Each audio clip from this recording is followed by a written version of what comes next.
E gwenge goeko mag Migori, eni County Assembly ma Migori nokadho budget mar Sh8.8 kata odoko ni ne nitiere pogruok mar paro e kind MCAs goeko e seche ma bende chenro makamano ne dhi nyime. Today myself, I oppose this particular budget estimates that were discussed in the House, and especially the one that were been brought today by the Committee of Budget. They are very unconstitutional estimates.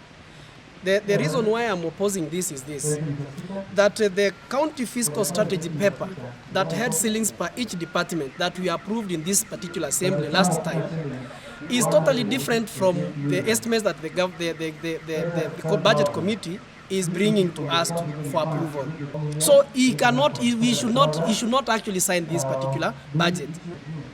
With regards to the assembly wing, I can say that I'm disgusted about their budget.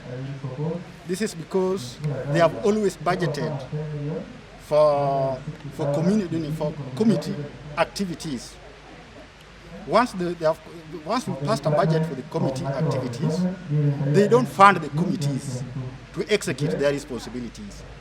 So this has been a trend since 2017 when I joined the assembly. They allocated huge amount for community activities.